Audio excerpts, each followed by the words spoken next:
To ensure your universal credit has been paid correctly, you need to check your payment statements. Your universal credit award is calculated on the last day of your assessment period. Once it's been calculated, you can then access your statement and see how much you are due to be paid and when, but also how this payment has been worked out. Mistakes are made, and it is always best to ensure your payment is correct. To see your payment breakdown, log into your online Universal Credit account, enter your username and password, then provide the answer to the security question and log into your account. At the top of the page, there will be 3 buttons: Home, To-Do List, and Journal. If you click on the Home button, you will be taken to a page where you can access all the sections of your account. You should click on the Payments button.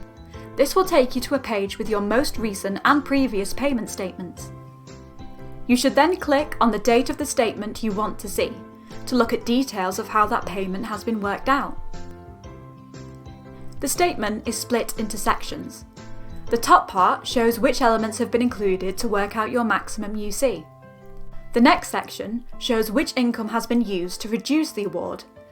And the final section confirms any sanctions, loans, advances, deductions, or overpayments. Your maximum universal credit can be made up of 1 or more elements.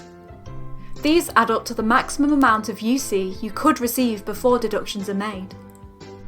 These elements are a standard allowance, a housing element, a child element, disabled child element, a limited capability for work, a carer element, a childcare costs element, or a transitional SDP element.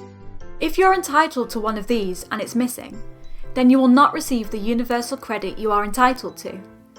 If you are not sure, ask for help. When Jo checked her payment breakdown, she noticed that the housing cost element didn't cover her full rent.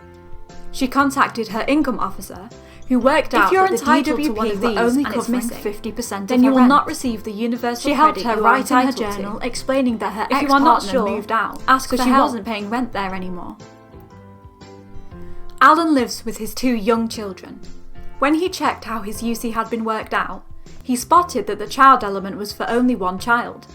So he put a note in his journal, gave his work coach the additional information they needed, and he now gets an extra £235 a month.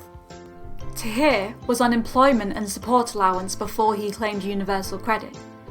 When he looked at how his payments had been worked out, there's no mention of his health issues. He asks his support worker about this, who explains that as he was getting extra in his ESA, he should get extra in his universal credit.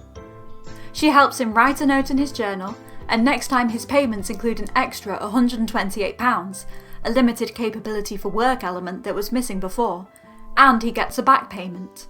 Sue's just checked her breakdown as her payment didn't seem like much, but it's difficult to understand, so she speaks to a benefit advisor. After a quick chat about her circumstances, he spots that her award is missing a disabled child element for her youngest, and explains that as she is caring more than 35 hours a week, she could also get a carer element in her award. He emails her some text to write in her journal.